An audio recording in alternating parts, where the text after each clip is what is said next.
Hello friends, welcome back your YouTube channel e Pathshala. So आज हम chapter number 12 electricity का part number 2 पढ़ेंगे। हमने कल पार्ट नंबर 1 पढ़ा था, आज हम पार्ट नंबर 2 पढ़ेंगे, चैप्टर नंबर 12।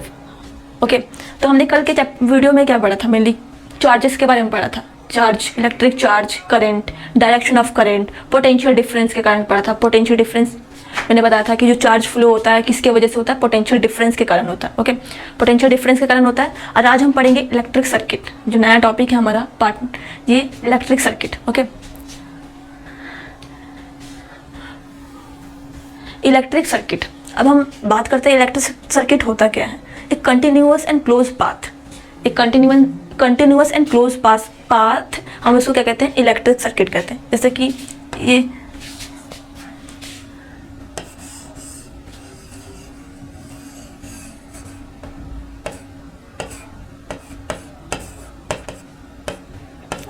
ये जो कंटिन्यूअस एंड क्लोज पाथ है, इसको हम कहते हैं, ये जो वायर जिसमें हम क्या कहते हैं, क्या इसमें करंट फ्लो करता है, ये कहते हैं करंट फ्लो करता है,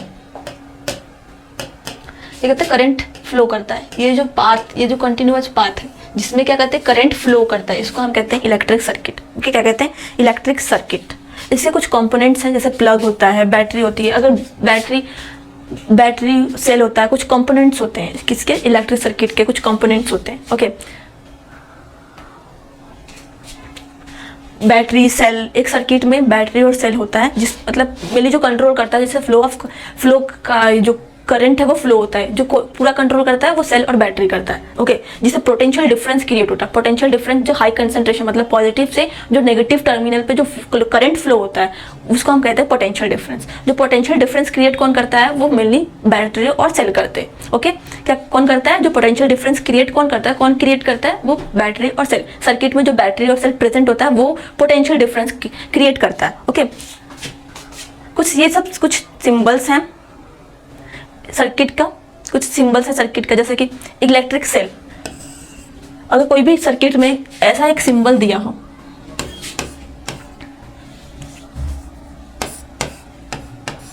यहाँ पे नेगेटिव होता है, यहाँ पे पॉजिटिव होता है, ऐसा एक कोई भी सिंबल दिया हो तो वो क्या है? इलेक्ट्रिक सेल है। ओके, क्या है? Electric cell. अब बैटरी और कॉम्बिनेशन ऑफ सेल, मतलब बैटरी, ये एक जो है क्या है? ये एक जो सिंबल है वो क्या है? सेल है। अगर इसके साथ और भी एक जुड़ जाए, जैसे ये, तो ये जब कॉम्बिनेशन हो जाता है, बहुत सारा कॉम्बिनेशन हो जाता है, तो क्या होता है? बहुत सारे सेल्स एक साथ जुड़ जाते हैं, उसको हम कहते हैं बैटरी। क्या कहते हैं? बैटरी। तो बैटरी और combination of cell, combination cell का कॉम्बिनेशन, उसको हम कहते हैं बैटरी। ओके, प्लग की और स्विच, प्लग की और स्विच अगर जस्ट ऐसे हो तो क्या होगा? ये ओपन स्विच, ओपन है मतलब प्लग की है जो, वो क्या है? ओपन है मतलब ऑफ है। और ऐसे जब इसमें इस मिडल में एक डॉट हो जाए, इस सिंबल में ऐसा क्रिएट हो और बीच में एक डॉट हो, तो उसको क्या कहते हैं? उसमें क्या होता है? क्लोज, मतलब कि ये ऑन है, ये स्विच क्या है? ये ऑन है। ऐसे रिप्रेजेंट करता है कि स्विच जो है ऑफ है, और ये सिंबल क्या रिप्रेजेंट करता है? जो स्विच है क्या है? वो ऑन है। ओके,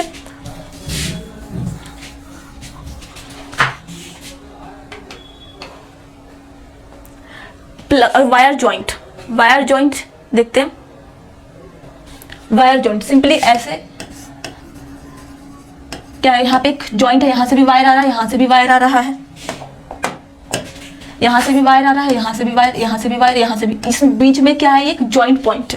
क्या है? जॉइंट। तो हम कह सकते हैं कि ये जो वायर है एक साथ जॉइंट है, जॉइंट हो रहे हैं एक साथ, तो ये जॉइंट वायर है। ओके, क्या है? ये joint wire. Wire crossing without joining, wire जो है बिना जॉइंट हुए वो क्या कर रहा है? क्रॉस कर रहा है। जैसे एक सीधी यहाँ से लाइन आ रही है, वायर आ रहा है, फिर यहाँ से एक वायर जा रहा है, तो इसको हम जॉइंट, वायर को हमने जॉइंट नहीं किया, बस एक दूसरे को क्रॉस कर रहा है, तो हम इसको कहते हैं क्या? वायर क्रॉसिंग विदाउट जॉइनिंग, बिना जॉइंट किए ये वायर एक दूसरे से क्रॉस हो रहा है।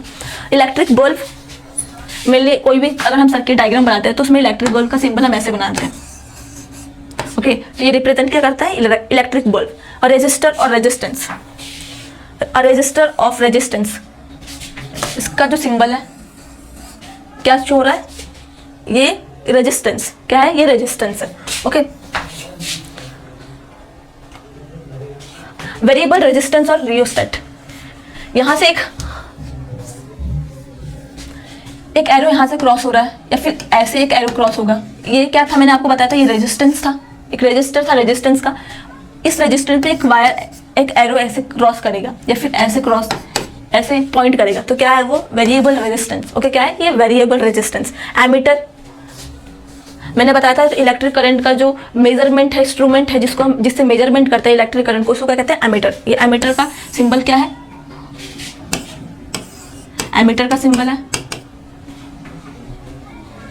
ओके सिंबल एम, आप पॉजिटिव यहाँ पे नेगेटिव, हमेशा राइट साइड में क्या होता है नेगेटिव, लेफ्ट साइड में क्या होता है पॉजिटिव। ओके, यहाँ पे वोल्टोमीटर, वोल्टोमीटर सेम डायग्राम है, बीच में यहाँ पे एमीटर था, यहाँ पे वोल्टोमीटर है, यहाँ राइट में नेगेटिव लेफ्ट में पॉजिटिव। ओके, तो ये क्या थे सिंबल्स थे, सर्किट डायग्राम के सिंबल्स थे कुछ। ओम्स लॉ, नेक्स्ट टॉपिक है ओम्स लॉ। ओम्स लॉ क्या होता है, दो पाथ, कोई भी दो पाथ में जो करंट फ्लो हो रहा है, दो पाथ जैसे एक पॉइंट ए एंड बी, इस पाथ में जो करंट फ्लो हो रहा है, इस पाथ में जो करंट फ्लो हो रहा है, क्या करंट फ्लो हो रहा है किसके प्रोपोर्शनल है, वो किसके प्रोपोर्शनल है, वो डायरेक्टली प्रोपोर्शनल किसके है, वो पोटेंशियल डिफरेंस के डायरेक्टली प्रोपोर्शनल है। जो जो करंट फ्लो हो रहा है, ये दो पॉइंट के बीच में जो करंट फ्लो हो रहा है वो किसके प्रोपोर्शनल है, डायरेक्टली प्रोपोर्शनल है पोटेंशियल डिफरेंस के। पोटेंशियल डिफरेंस के एक कांस्टेंट टेम्परेचर में, एक कांस्टेंट टेम्परेचर में जो पोटेंशियल डिफरेंस किसके प्रोपोर्शनल है डायरेक्टली, वो है करंट फ्लो। जो करंट फ्लो हो रहा है दो पॉइंट के बीच में, उसके वो करंट फ्लो जो है किसके प्रोपोर्शनल है डायरेक्टली, वो potential difference. Okay, potential difference.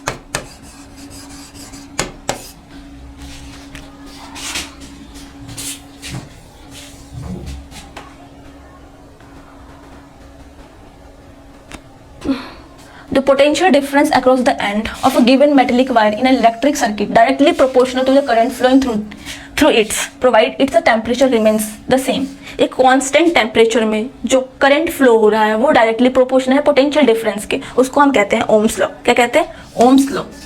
Okay, तो मैंने आपको बताया कि जो पोटेंशियल डिफरेंस है, मैंने आपको पिछले क्लास में बताया था कि जो पोटेंशियल डिफरेंस को हम रिप्रेजेंट करते हैं V से, वोल्ट। तो ये पोटेंशियल डिफरेंस है वो डायरेक्टली प्रोपोर्शनल है करंट को हम डिनोट करते हैं I से डिनोट करते हैं। तो ये बोल रहा है जो पोटेंशियल डिफरेंस है किसके डायरेक्टली प्रोपोर्शनल है, करंट के। और एक गिवन टेम्परेचर में एक तो जो टेम्परेचर वो कांस्टेंट हुआ, तो जो डायरेक्टली प्रोपोर्शनल है करंट के। ओके, तो हमें कोई भी वैल्यू निकालने के लिए इस प्रोपोर्शनल को हटाना पड़ता है। ओके, क्या हटाना, इसको हमें प्रोपोर्शनल को हटाना पड़ेगा। तो हमारे पास क्या, हमने कहा कि टेम्परेचर कांस्टेंट है। ओके, हम यहाँ पे रेजिस्टेंस लेते हैं, क्या है ये कांस्टेंट लेते हैं।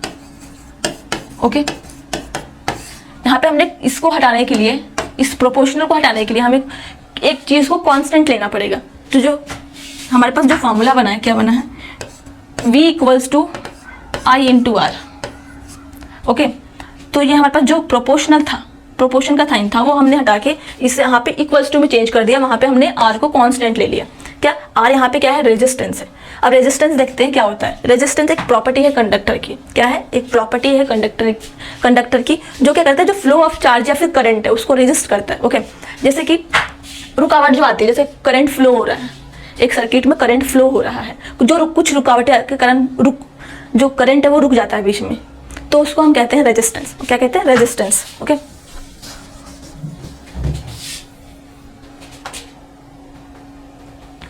जैसे देखते हैं कैसे रुकावट होती है। जैसे एक कंडक्टर की वायर है। ओके, तो इसमें बहुत सारे एटम्स प्रेजेंट होते हैं। ओके, बहुत सारे एटम्स प्रेजेंट होते हैं। जब इलेक्ट्रॉन्स पास होते हैं तो इससे टकराते हैं तो कुछ टकरा के रुकावट पैदा हो जाती है, रुकावट हो जाता है, रुक जाते हैं वो। क्या कहते हैं, थोड़ी देर के लिए रुक जाते हैं, फिर वापस फ्लो करते हैं, फिर टकराते हैं एटम्स के साथ। बहुत सारे एक जो कंडक्टर है उसमें क्या कहते हैं, बहुत सारे एटम्स प्रेजेंट होते हैं। मैंने आपको बताया रेजिस्टेंस एक प्रॉपर्टी है कंडक्टर का, एक कंडक्टर की प्रॉपर्टी है। तो जो कंडक्टर एक वायर है उसमें बहुत सारे एटम्स प्रेजेंट होते हैं। तो उससे जो इलेक्ट्रॉन्स है, जब करंट फ्लो होता है, जो इलेक्ट्रॉन्स है वो क्या होते हैं, एटम्स के साथ टकरा जाते हैं, जिससे रुकावट आ जाती है। तो क्या कहते हैं, इसको हम कहते हैं रेजिस्टेंस कहते हैं। ओके, क्या कहते हैं, रेजिस्टेंस।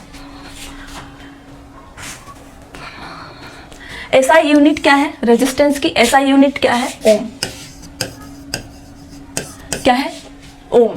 अब मैंने आपको ओम्स लॉ बताया था अभी ऊपर वाले टॉपिक में। ओम्स लॉ क्या होता है, दो पॉइंट का जो करंट फ्लो, इलेक्ट्रिक करंट जो फ्लो होता है वो किसके डायरेक्टली प्रोपोर्शनल है, पोटेंशियल डिफरेंस के डायरेक्टली प्रोपोर्शनल है। और जो रेजिस्टेंस का SI यूनिट क्या है, ओम। इसको डिनोट करते हैं, इसको कहते हैं ओमेगा। ओके, इसको हम क्या कहते हैं, ये ग्रीक लेटर है, इसको हम कहते हैं ओमेगा, ठीक है। ओमेगा जो है इस सिंबल से हम ओम्स को रिप्रेजेंट करते हैं, डिनोट करते हैं। तो अगर 1 ओम की बात करें, 1 ओम ऑफ रेजिस्टेंस की बात करें तो क्या कह सकते हैं, 1 ओम ऑफ रेजिस्टेंस का बात करें तो जो 2 पॉइंट में जो इलेक्ट्रिक करंट है, जो 2 पॉइंट में इलेक्ट्रिक करंट फ्लो हो रहे हैं, जो 2 पॉइंट के जो इलेक्ट्रिक करंट फ्लो हो रहे हैं, दोनों पॉइंट का जो पोटेंशियल डिफरेंस क्या है वो क्या होना चाहिए, 1 वोल्ट होना चाहिए। 2 पॉइंट पे जो करंट फ्लो हो रहा है, उन दोनों पॉइंट पे जो करंट फ्लो हो रहा है उनका पोटेंशियल डिफरेंस क्या होना चाहिए, 1 वोल्ट होना चाहिए। उसको हम क्या कहते हैं, 1 ओम। ओके, क्या कहते हैं, 1 ओम। तो 1 ओम पूछे तो आप मेनली एग्जाम में 1 ओम ऑफ रेजिस्टेंस का डेफिनेशन पूछता है, डायरेक्ट डेफिनेशन पूछता है। ओके, तो डायरेक्ट डेफिनेशन तो 2 पॉइंट का जो इलेक्ट्रिक करंट जो 2 पॉइंट पे फ्लो हो रहा है, 1 एम्पियर करंट फ्लो हो रहा है 2 पॉइंट के बीच में, तो उसका दोनों पॉइंट के बीच में जो पोटेंशियल डिफरेंस है वो क्या होना चाहिए, 1 वोल्ट होना चाहिए। ये क्या है, 1 ओम है। ओके,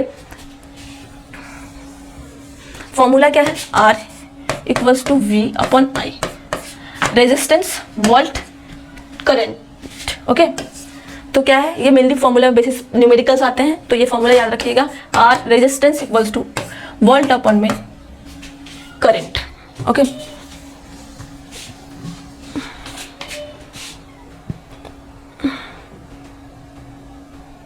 मेनली अब फैक्टर्स पढ़ेंगे, factors on which the resistance of the conductor depends. कुछ फैक्टर्स है रेजिस्टेंस पे जो कंडक्टर पे डिपेंड करते हैं, कुछ कंडक्टर्स पे डिपेंड करते हैं। ओके, तो यहाँ पे मेनली 3 फैक्टर्स हैं, on its length, it's area of cross section and nature of its material. Okay, 3 factors है जो रेजिस्टेंस ऑफ कंडक्टर पे डिपेंड करता है। ओके, पहला है तो देखते हैं nature of material, nature of its material. Okay, जो नेचर ऑफ मटेरियल, जैसे गुड कंडक्टर है, लाइक सिल्वर एक गुड कंडक्टर है, तो इसका रेजिस्टेंस क्या होगा, कम होगा। जो इसके हिंड्रेंस ऑब्स्टेकल्स होंगे, जो करंट फ्लो के जो ऑब्स्टेकल्स होंगे, जो भी हिंड्रेंस रुकावट होंगी, वो क्या होगी, कम होगी, क्योंकि एक गुड कंडक्टर ऑफ इलेक्ट्रिसिटी है, इससे इलेक्ट्रिसिटी बहुत इजीली पास कर देता है, तो इसमें जो रेजिस्टेंस क्या होगा वो कम होगा। ओके, बिना मतलब जो रुकावट होगी वो बहुत कम होगी। तो जैसे ये तो था, ये गुड कंडक्टर है, जैसे सिल्वर, कॉपर, इसमें क्या होता है, जो रेजिस्टेंस होता है वो बहुत कम होता है। जैसे बैड कंडक्टर, इंसुलेटर की बात बोले तो उसमें हिंड्रेंस क्या होगी, ज़्यादा होगी, मतलब जो बाधा रुकावट होगी, ऑब्स्टेकल्स होंगे, वो क्या होगी, जो रेजिस्टेंस होगा क्या होगा, वो बहुत ज़्यादा होगा। ओके, क्योंकि ये बैड कंडक्टर है, ये इससे इलेक्ट्रिसिटी क्या है, इजीली पास नहीं करता है, इसलिए जो रेजिस्टेंस होगा क्या होगा, वो ज़्यादा होगा। तो क्या था, ये nature of its material, nature की बात किया था हमने मटेरियल की। जैसे कॉपर है, सिल्वर है, इससे इलेक्ट्रिसिटी इजीली, बहुत ईजी, अच्छी तरह से पास हो जाता है। जो रेजिस्टेंस है क्या होता है, कम होता है, कंपेयर करें इंसुलेटर से। ओके, लेंथ, अगर लेंथ की बात बोले, जितना बड़ा कंडक्टर होगा उतना बड़ा रेजिस्टेंस होगा। ओके, जितना बड़ा वायर की लेंथ होगी उतना क्या होगा, रेजिस्टेंस बड़ा होगा। वायर इंक्रीज होगा तो रेजिस्टेंस भी इंक्रीज होगा। मान लो इतना है तो इतना ही रेजिस्टेंस होगा। मान लो ये जो कंडक्टर वायर है वो बढ़ गया तो ये क्या है, रेजिस्टेंस भी बढ़ गया, इंक्रीज। ओके, तो इसमें बोला है कि लेंथ, जितनी लेंथ बढ़ेगी वायर की उतना ही रेजिस्टेंस भी बढ़ेगा, उनके साथ, वायर के साथ उतना रेजिस्टेंस भी बढ़ेगा। ओके, जितना लेंथ बढ़ेगा, वायर की लेंथ बढ़ेगी, रेजिस्टेंस भी बढ़ेगा। जैसे कि मैंने आपको बताया था कि जो वायर में कंडक्टर जो है उसमें क्या एटम्स प्रेजेंट होते हैं, तो जब इलेक्ट्रॉन्स करंट पास करता है तो इलेक्ट्रॉन्स भी मूव होते हैं, तो जो मूव होते हैं वो एटम्स के साथ टकरा जाते हैं, फिर क्या करते हैं, रेजिस्टेंस क्रिएट होता है। ओके, रुकावट आ जाती है। ओके, फिर फ्लो करते हैं, फिर वो टकराते हैं, फिर रुकावट आ जाती है। तो जितना बड़ा वायर होगा, जितना बड़ा कंडक्टर होगा, उतना ही इंक्रीज होगा क्या, रेजिस्टेंस। ओके, जो लास्ट है it's area of cross section. Okay, it's area of cross section, जो शेप है वायर का, कंडक्टर का, मेनली सिलेंड्रिकल होता है, ऐसे सिलेंड्रिकल होता है। जो वायर का शेप है वो सिलेंड्रिकल होता है। तो अगर जो जितनी इसकी लेंथ होगी, इसकी लेंथ ज़्यादा होगी तो रेजिस्टेंस क्या होगा, कम होगा। अगर पतली वायर है तो इसका रेजिस्टेंस क्या होगा, ज़्यादा होगा, क्योंकि जो एटम से बहुत ही पास होंगे तो जो करंट फ्लो होगा करंट फ्लो होगा उसमें इलेक्ट्रॉन्स जो फ्लो करेंगे उस बार बार एटम्स के टकरा के फिर रुकावट रुक जाएंगे, फिर फ्लो करेंगे, फिर एटम्स के टकराएंगे, फिर रुक जाएंगे। तो जो रेजिस्टेंस होगा पतली वायर में, अगर थिन वायर की बात करें तो रेजिस्टेंस होगा वो क्या होगा, ज़्यादा होगा। थिन वायर की बात करें, अगर जितना उसका जो विड्थ होगा वायर का, जितना बड़ा विड्थ बढ़ेगा वो जो रेजिस्टेंस होगा, रेजिस्टेंस क्या होगा, कम होगा। ओके, क्योंकि जो देखो इसकी विड्थ इतनी है, इस वायर की विड्थ इतनी है, इसमें जो इलेक्ट्रॉन्स एटम्स हैं वो फ्रीली मूव कर रहे होंगे। ओके, फ्रीली मूव कर रहे होंगे, तो जो करंट फ्लो होगा इलेक्ट्रॉन्स फ्लो करेंगे, तो यहाँ से फ्लो करेंगे फ्रीली। जब एटम्स का फ्लो, जो एटम्स थे वो तो फ्रीली मूव कर रहे हैं, तो जब यहाँ से फ्लो होगा कुछ जो रेजिस्टेंस से टकराएंगे, फिर रुक जाएंगे, फिर फ्लो करेंगे। तो जो रेजिस्टेंस होगा यहाँ पे, जो अगर कंपेयर करें एरिया की बात करें, जिसका एरिया बड़ा होगा, विड्थ बड़ी होगी, उसमें रेजिस्टेंस क्या होगा, कम होगा। क्यों? क्योंकि जो एटम्स है वो फ्रीली मूव कर रहे हैं, इलेक्ट्रॉन्स इजीली मतलब थोड़ा बहुत रेजिस्टेंस होगा, बट उसके बाद क्या कहते हैं वो इजीली फ्लो करेंगी, थोड़ा सा मतलब रेजिस्टेंस कम होगा उसमें, अगर कंपेयर करें थिक वायर की बात करें तो। ओके, तो इसमें बोला है कि पतली वायर होगी, थिन वायर होगी तो रेजिस्टेंस ज़्यादा होगा, अगर कंपेयर करें थिक वायर से, थिक वायर में जो रेजिस्टेंस क्या है वो कम है। ओके, तो ये जो फैक्टर्स, 3 फैक्टर्स थे ऑन इट्स लेंथ के बेसिस पे, एरिया के बेसिस पे और मटेरियल के बेसिस पे। ओके, जो कंडक्टर डिपेंड कर रहा था। ओके, तो मैंने आपको बताया जो मटेरियल है क्या है, मटेरियल में क्या है, जो गुड कंडक्टर इलेक्ट्रिसिटी वो इजीली पास कर देगा। ओके, इसमें मैंने जो इसमें आर है resistance directly proportional to length. Okay, इसमें रेजिस्टेंस क्या है, directly proportional to length. Okay, first equation दिया है। सेकेंड इक्वेशन की बात देखें तो resistance inverse proportion to area of cross section. Okay, इसमें बोला है जो रेजिस्टेंस है वो डायरेक्टली प्रोपोर्शनल है लेंथ से। ओके, कि मैंने कहा कि जितनी बड़ी लेंथ होगी उतना ही रेजिस्टेंस बढ़ेगा। ओके, लेंथ जितना बढ़ाएंगे हम वायर की, कंडक्टर की, उतना ही रेजिस्टेंस क्या होगा, बढ़ेगा। तो जो रेजिस्टेंस है वो डायरेक्टली प्रोपोर्शन है किससे, लेंथ से।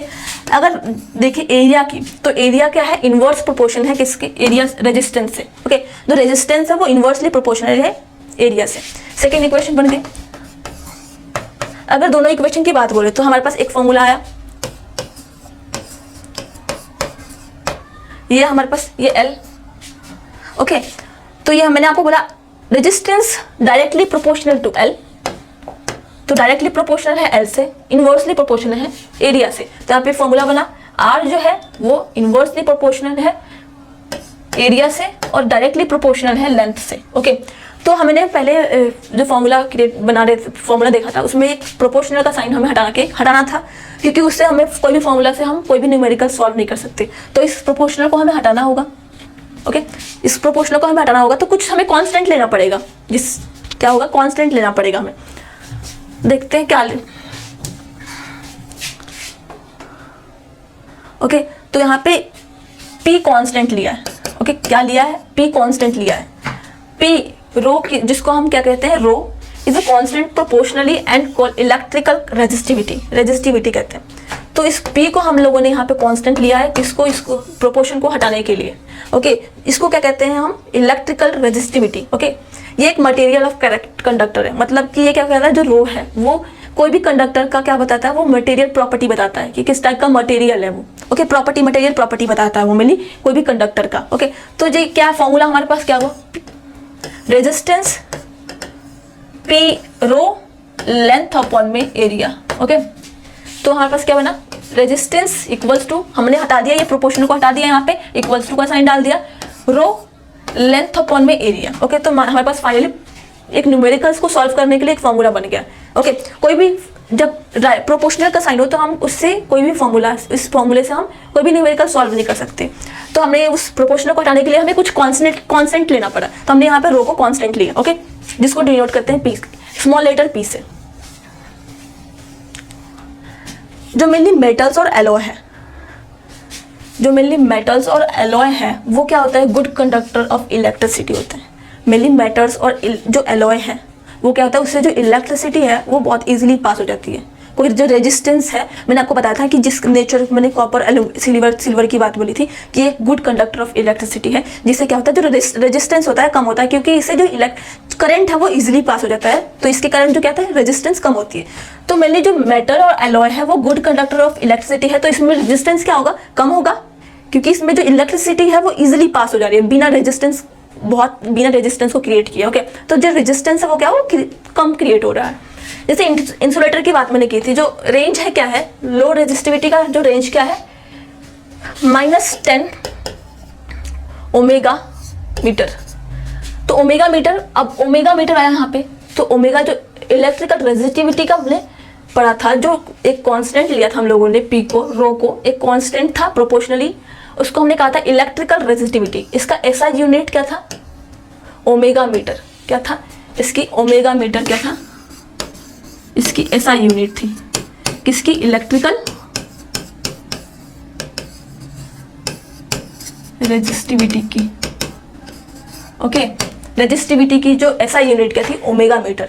तो जो मेटल है और एलॉय है उसकी वो क्या है, एक लो रेजिस्टिविटी होगी। लो रेजिस्टिविटी मतलब कि गुड कंडक्टर, हाई रेजिस्टिविटी मतलब बैड कंडक्टर। ओके, तो इसका जो मेटल और एलॉय है उसका जो रेजिस्टिविटी है लो रेंज है, जैसे कि 10⁻⁸ omega metre to 10⁻�6 omega metre. Okay, तो जो ये क्या है, गुड कंडक्टर ऑफ इलेक्ट्रिसिटी है, इससे जो रेजिस्टेंस है कम क्रिएट होता है और इजीली करंट फ्लो करता है। जैसे इंसुलेटर की बात बोले, मैंने कहा था जिसका हाई रेजिस्टिविटी होगा उसमें रेजिस्टेंस क्या होगा, वो ज़्यादा होगा, उसमें करंट जो है इजीली पास नहीं करेगा। तो इंसुलेटर का जो रेंज देखे तो क्या है, 10⁻12 टू 10⁻17 ओमेगा मीटर। यहाँ पे देख रहे हो, इसका जो कंडक्टर, जो एलॉय है मेटल का जो रेंज है माइनस ओमेगा मीटर में है, और यहाँ पे पॉजिटिव में है। ओके, पॉजिटिव ओमेगा मीटर, जैसे 10⁻12, 10⁻12, 10⁻17 ये पॉजिटिव में है। ओके, तो इसका जो क्या है, ये हाई रेजिस्टिविटी है, 10⁻12 टू 10⁻17 हाई, जो इसका रेजिस्टिविटी है वो क्या है, बहुत हाई है। तो इस क्या है, ये इंसुलेटर है, बैड कंडक्टर ऑफ इलेक्ट्रिसिटी है, जिससे इससे इलेक्ट्रिसिटी जो है, करंट जो है वो इजीली फ्लो नहीं होता है, और जिसमें रेजिस्टेंस क्या होता है, हाई होता है। ओके,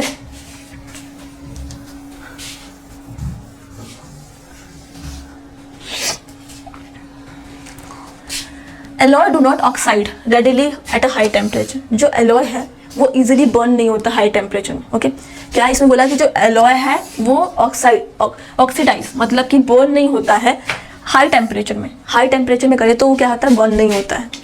कौन, एलॉय। कॉपर, और इसमें देखते हैं मेनली एप्लीकेशंस कहाँ यूज होते हैं। ओके, तो जैसे कि कॉपर और एल्युमिनियम की बात बोले तो वो हीटिंग लाइन्स में यूज होते हैं। कॉपर और एल्युमिनियम की बात करें जो इलेक्ट्रिकल ट्रांसमिशन लाइंस में यूज होते हैं। ओके, कॉपर और एल्युमिनियम। एलॉय की बात बोले तो एलॉय कहाँ यूज होता है, मेनली एलॉय जो है वो मेनली हीटिंग अप्लायंस में यूज होते हैं। ओके, हीटिंग अप्लायंस में क्या यूज होते हैं, alloy. They are commonly used in heating appliance, mainly क्या, एलॉय। और copper and aluminium generally use electrical transmission line. Okay, जो सर्किट में हम वायर यूज करते हैं वो मेनली किसका होता है, कॉपर या फिर एल्युमिनियम का, क्योंकि इससे जो करंट है वो इजीली पास या फ्लो करता है। ओके, तो जो कॉपर एंड एल्युमिनियम है वो इलेक्ट्रिकल ट्रांसमिशन लाइंस के लिए यूज़ किए जाते हैं। ओके, और वो एलॉय वो हीटिंग डिवाइस के लिए यूज़ किया जाता है। हीटिंग डिवाइस में जो मेनली यूज़ किया, इलेक्ट्रिक हीटिंग डिवाइस में यूज़ किया जाता है उसको बनाने के लिए। एक न्यूमेरिकल्स देख लेते हैं। How much current will an electric bulb 220, ये क्या है आपके पास, potential difference. Okay, potential difference क्या दिया है, 220 volt. If the resistance of the bulb filament is 1, तो रेजिस्टेंस क्या दिया है आपके पास, 12 ओमेगा मीटर। ओके, तो हमें क्या निकालना है, करंट निकालना है, मतलब कि आई निकालना है। तो मैंने आपको फॉर्मूला बताया था, फॉर्मूला मैंने आपको क्या बताया था, R = V/I। R दिया है हमारे पास 220, R दिया है हमारे पास 1200, V दिया है हमारे पास 220, और I निकालना है। तो हमारे पास बनेगा ये V/R, वैल्यू पुट करना है। V की वैल्यू क्या है, 220, वोल्ट, 12 ओमेगा इसे कटेगा, आया कितना 0.18। अब यहाँ पे लास्ट में जो टर्म्स यूनिट लगेगी वो किसकी लगेगी, हमें निकालना क्या था, करंट निकालना था। करंट का ऐसा यूनिट क्या मैंने आपको बताया था, एम्पियर। तो यहाँ पे लास्ट में क्या लगेगा, एम्पियर। ओके, तो ये फॉर्मूला बेस इस पे न्यूमेरिकल्स आते हैं। Resistance equals two volt upon में करंट। आई को हम करंट को हम किससे डिनोट करते हैं, आई से करते हैं। ओके, वोल्ट को वी से। तो मेनली ये जो क्या था, ये न्यूमेरिकल बेसिस क्वेश्चन पूछ लेते हैं इस फॉर्मूला पे। फॉर्मूला क्या था, R equals to V upon I. जो भी वैल्यू दिया होगा उसके हिसाब से आप एडजस्टमेंट कर लीजिएगा। नेक्स्ट क्वेश्चन, नेक्स्ट में क्या निकालना है, how much current will electric heater.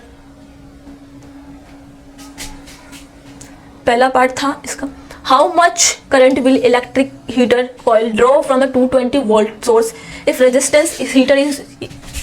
बोला है इसमें कि करंट जो है आई इसमें दिया है 220, हाउ मच करंट तो पोटेंशियल डिफरेंस दिया है इसमें का 220 वोल्ट, रेजिस्टेंस दिया है 100 ओमेगा मीटर। बोला है करंट निकालने के लिए फॉर्मूला क्या था, R equals to V upon I. अब क्या निकालना है, करंट निकालना है। I equals to V upon R, value V कितना है 220, I कितना है, R कितना है 100, कट गया 2.2। अब यूनिट कौन सा लगेगा, क्या निकाला था, करंट की ऐसा यूनिट क्या थी हमारे पास, एम्पियर। तो यहाँ पे क्या होगा 2.2 एम्पियर। ओके, तो ये बेसिस इस फॉर्मूला के बेसिस पे क्वेश्चंस आ जाते हैं। ओके, तो ये इसके बाद जो क्वेश्चंस हैं आप एक बार ट्राई करिएगा खुद से। अगर ये जो क्वेश्चंस है आपको इंटेक्स आप ट्राई करिएगा, अगर नहीं आता है तो कमेंट बॉक्स में कमेंट करिएगा, मैं आपको एक्सप्लेन कर दूंगी एक बार, ठीक है। तो आज इतना ही, आज की क्लास में इतना ही। अगर आपको कोई भी डाउट हो इस चैप्टर से रिलेटेड या फिर कुछ न्यूमेरिकल्स या फॉर्मूला के बेसिस पे कुछ भी डाउट हो, आप प्लीज़ कमेंट बॉक्स में कमेंट करिएगा। Thank you so much. जय हिंद, जय भारत।